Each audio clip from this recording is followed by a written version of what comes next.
नमस्कार। कार्यक्रम वेद पाठशाला में मैं आपका हार्दिक स्वागत करती हूँ। प्रिय श्रोता, परमेश्वर का वचन जीवित, पवित्र एवं सामर्थी है। आशा है कि आज के वचन से आपको आत्मिक लाभ होगा। तो लीजिए, प्रस्तुत है ये संदेश।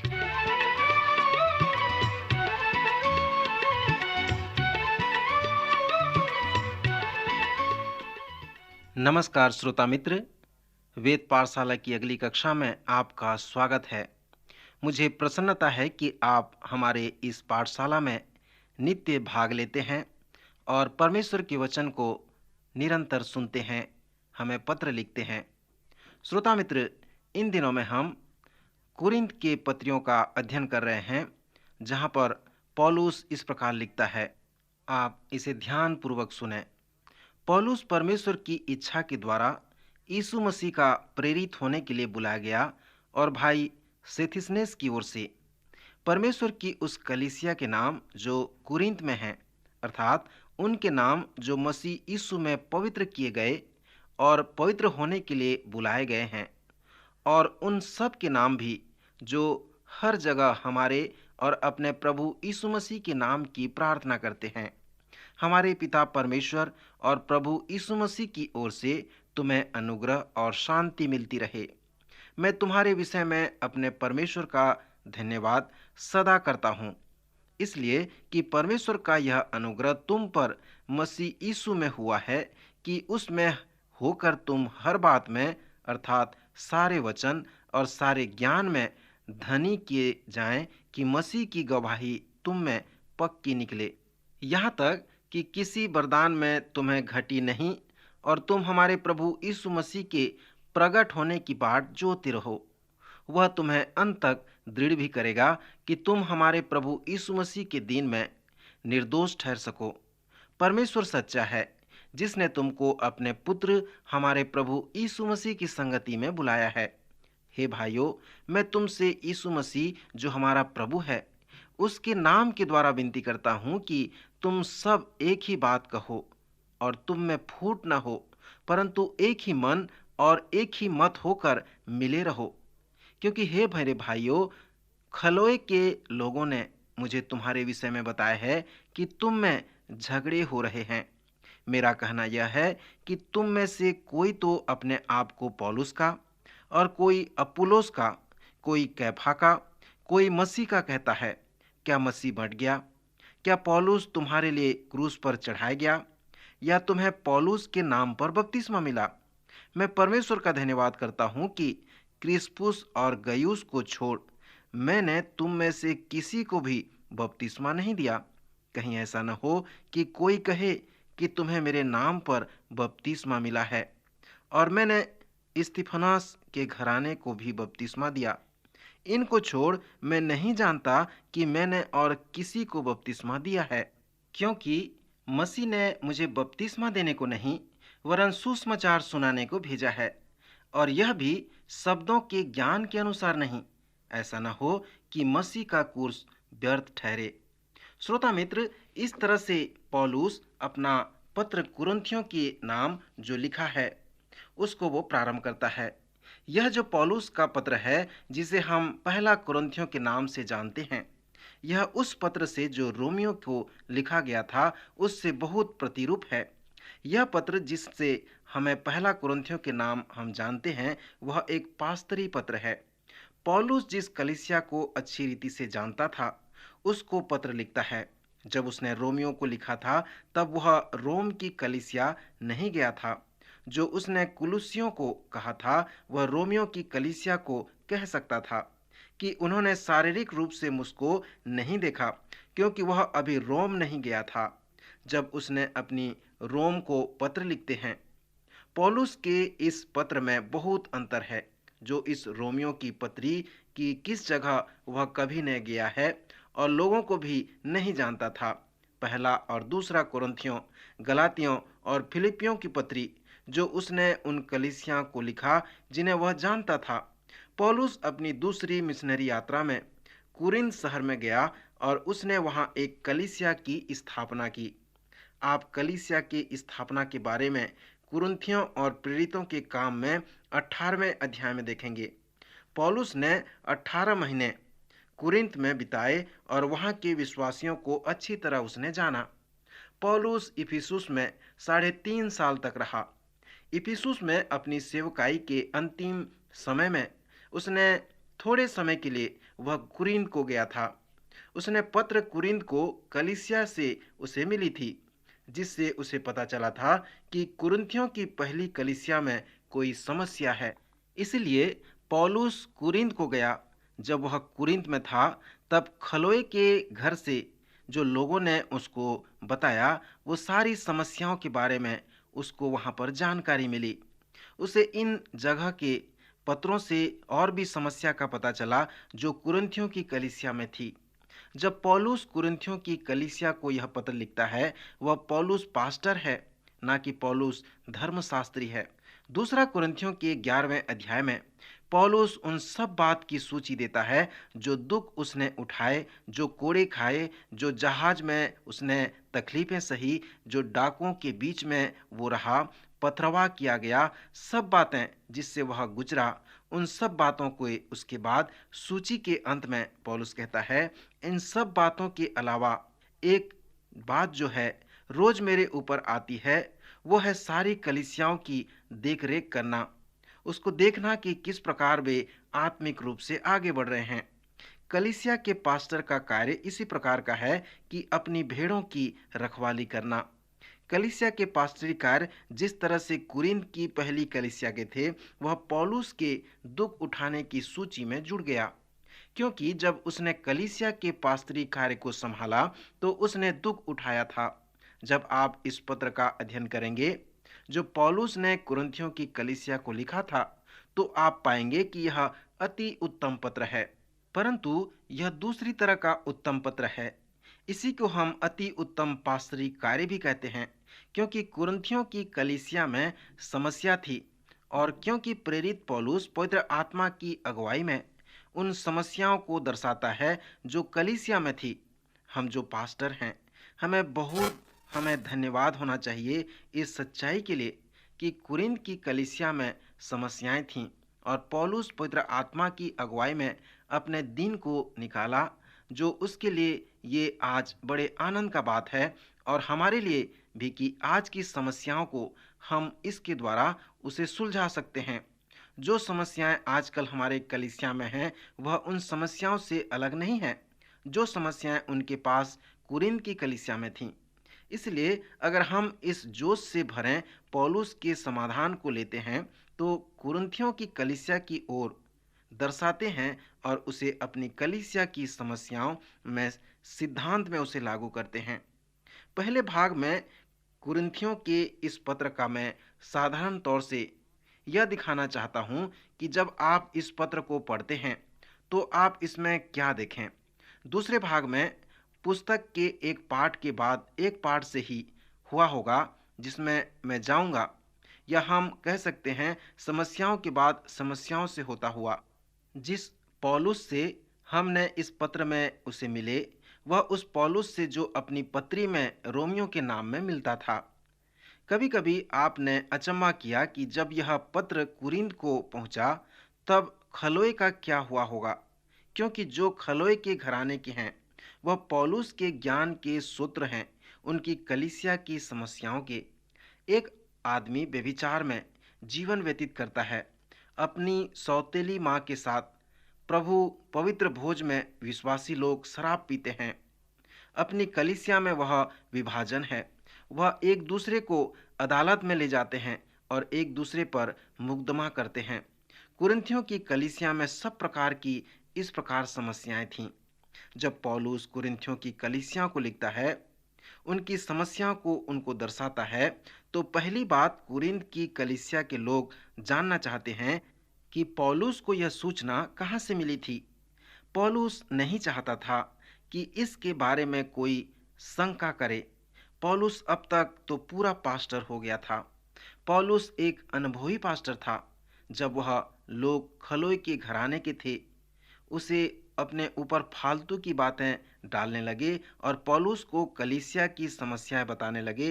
पौलुस एकदम से कहा होगा, खलोए अब सुनो, क्या तुम अपना नाम इसके पीछे रखना चाहते हो?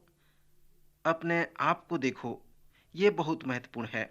मैं विश्वास करता हूँ मित्र कि अगर कोई प्रेरित पौलुस के पास आज एक पास्टर की तरह उसको देखने आए और वह लगे पौलुस के अगुओं या डीकन के बारे में बताने लगे, तो पौलुस फोन के पास जाएगा और कहेगा, ठीक है, उन सब को यहाँ बुलाया जाए।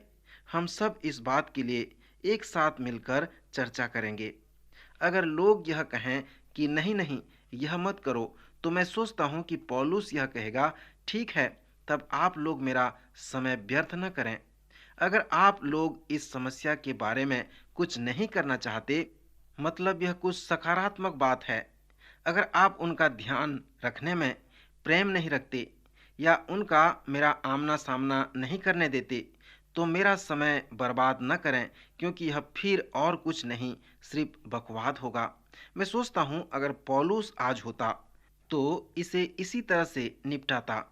उसने हमें दिखा दिया अपने स्रोत को सही जगह पर रखकर। मुझे पूरी तरह से निश्चय है कि जब यह पत्र कुरिन्थ में पहुंचा, वह सब खलोए के द्वारा हुआ होगा। पौलुस ने तीतुस के हाथ पत्र भेजा था।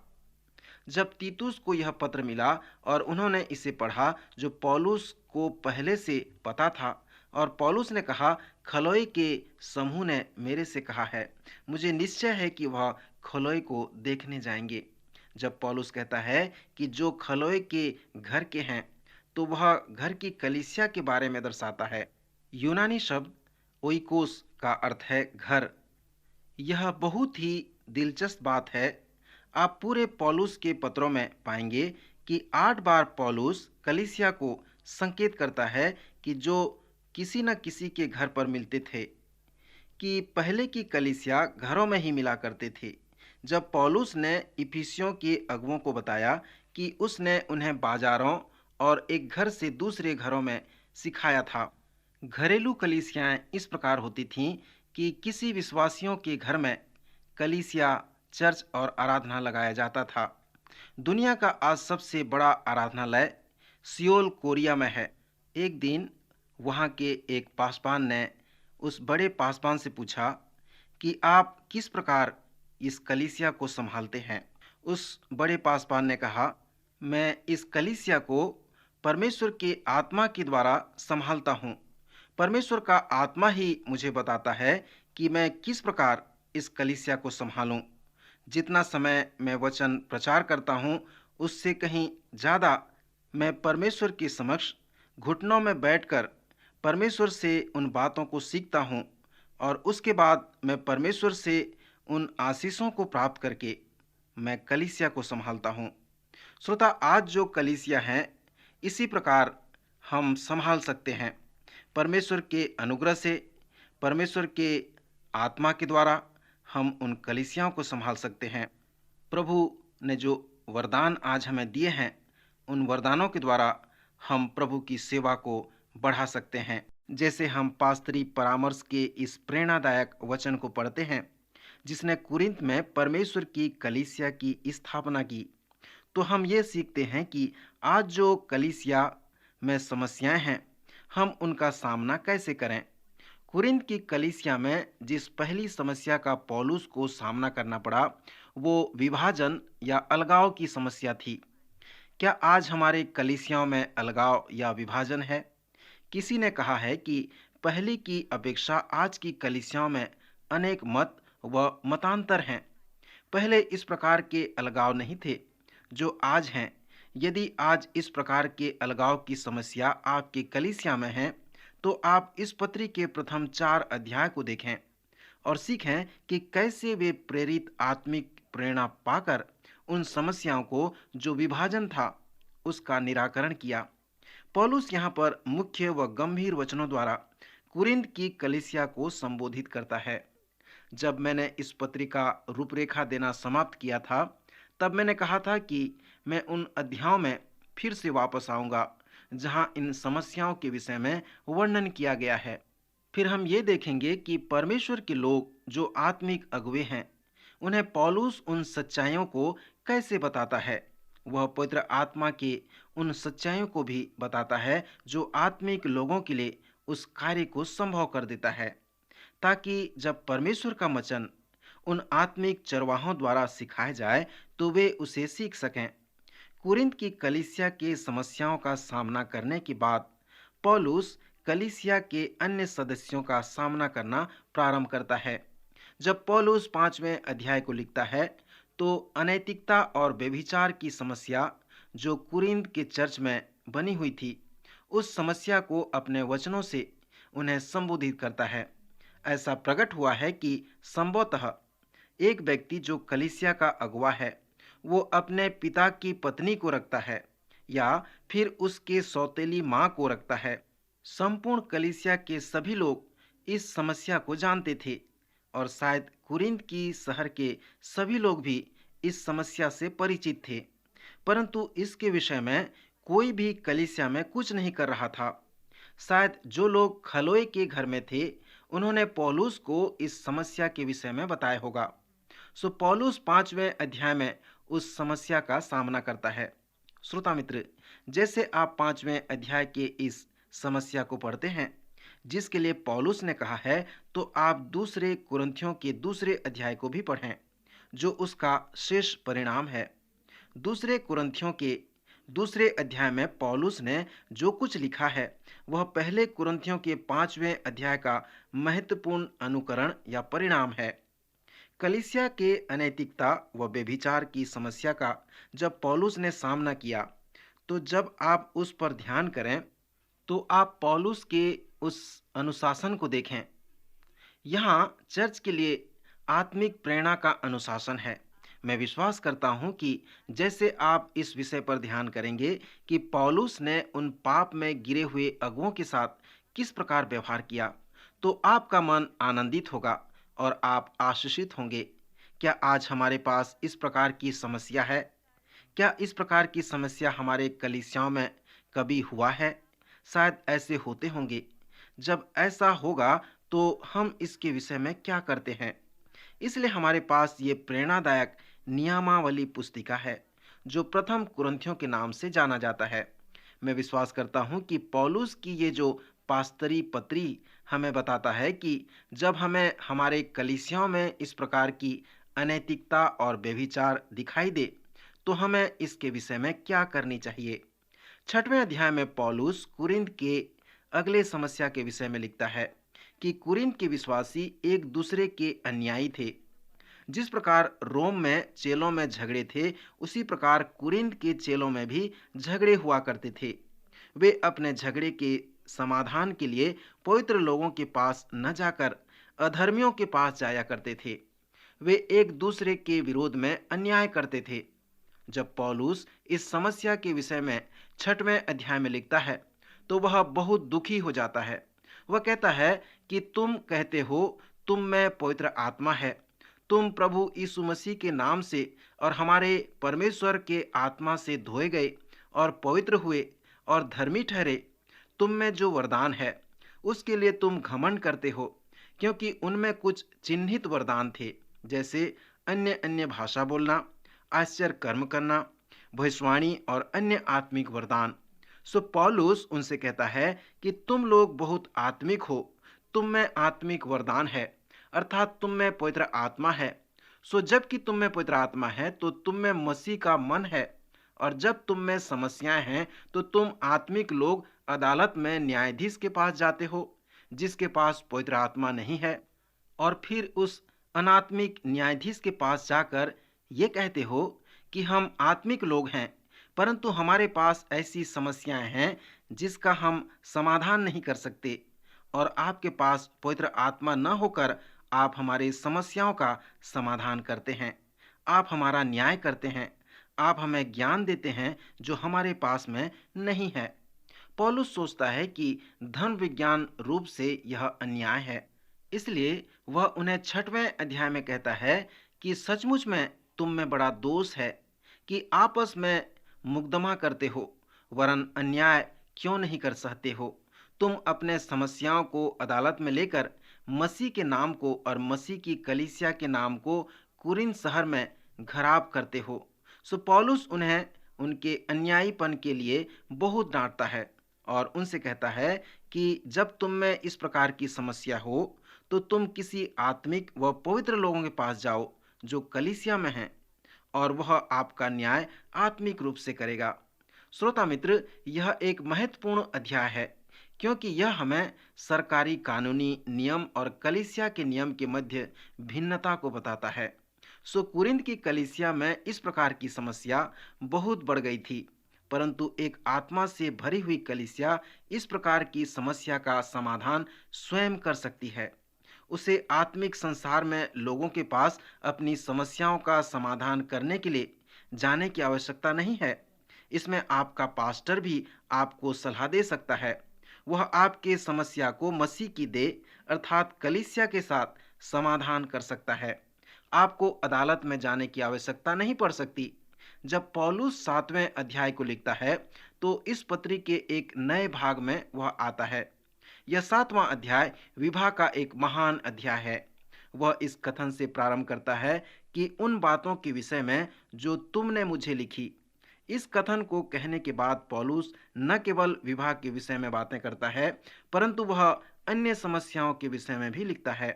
प्रायः ऐसा लगता है कि खलोए के घराने के लोगों से उसने उन समस्याओं को जाना था। वह अलगाव की समस्या को जाना था, व्यभिचार की समस्या और एक दूसरे के विषय में अन्याय करने की समस्या को जाना था। वे लोग जो पौलुस को पत्र लिखे थे, उससे पौलुस ने उनके विवाह की समस्या को और उनके झगड़े की समस्या को जान लिया था।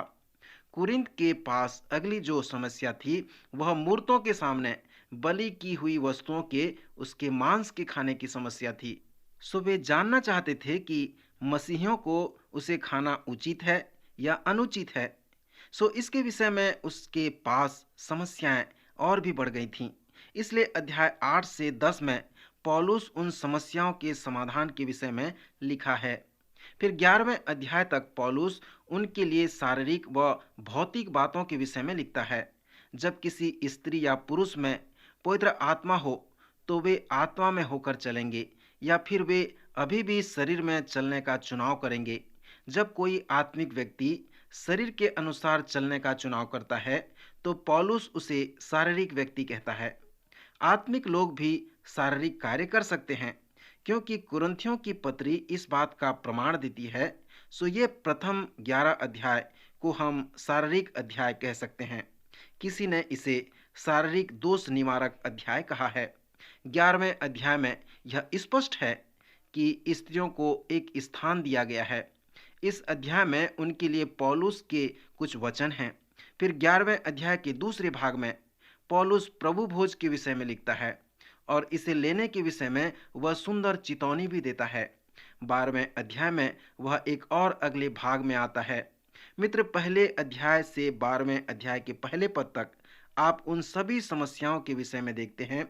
फिर 12वें अध्याय के दूसरे पद से वह उन सभी समस्याओं के हल व उसके समाधान के विषय में बताया है। वह कहता है कि हे भाइयों, मैं नहीं चाहता कि तुम आत्मिक वरदानों के विषय में अज्ञात रहो। स्पष्ट है कि वे उन आत्मिक वरदानों से अनभिज्ञ थे। सो वह उन्हें पवित्र आत्मा के कार्य के विषय में बताता है। वे पवित्र आत्मा के विषय ये तो जानते थे, परंतु वे उसके कार्य के विषय में नहीं जानते थे। इसलिए 12वें अध्याय में पौलुस ने उन्हें पवित्र आत्मा के कार्य के विषय में बताया है। फिर 13वें अध्याय में उसने परमेश्वर के अगापे प्रेम के विषय में बताया है। इस अध्याय को हम प्रेम का अध्याय भी कहते हैं। जब वह इस अध्याय को लिखता है तो वह कुरिन्थ के लोगों से ये भी कहता है कि पवित्र आत्मा के कार्य के द्वारा उनके समस्याओं का समाधान कैसे हो सकता है। 12वें अध्याय के अंत में वह कहता है, मैं तुम्हें और भी सबसे उत्तम मार्ग बताता हूँ। फिर वह प्रेम का महान अध्याय प्रारंभ करता है। वास्तव में प्रेम एक आत्मिक वरदान है जो चर्च के समस्या का समाधान कर सकता है। 14वें अध्याय में उसने बताया है कि मसीह की देह को किस प्रकार कार्य करनी चाहिए। मसीह की देह को, चर्च के विश्वासियों को एक दूसरे को किस प्रकार सहायता करनी चाहिए। 15वें अध्याय में वह कुरिन्थ के लोगों को पुनरुत्थान के विषय में बताया है। वह कहता है कि पुनरुत्थान वो आत्मिक वरदान है जो चर्च के शारीरिक समस्याओं का समाधान कर सकता है। पुनरुत्थान का अर्थ है मृत्यु के ऊपर विजय प्राप्त करना। पौलुस कहता है कि पुनरुत्थान की सामर्थ और आप में और मुझ में प्रतिदिन कार्य कर सकता है। वह हमेशा प्रार्थना किया करता था कि मैं पुनरुत्थान की सामर्थ को जानूं। 16वें अध्याय में वह आमदनी व चंदे व दान के विषय में बातें करता है। श्रोता, पौलुस ने इस पास्तरी पत्री को हमारे सामने रख छोड़ा है ताकि कुछ भी ऐसी समस्या हमारे चर्च में जब हो तो उनका हम समाधान कर सकें। कृपया अगले कार्यक्रम में अवश्य भाग लें, और यदि आप चाहते हैं कि हम आपको मुफ्त में इस पत्रिका बाइबल दर्शक पुस्तिका भेजें तो हमें पत्र लिखें। प्रभु आज के वचन द्वारा आपको आशीष दे।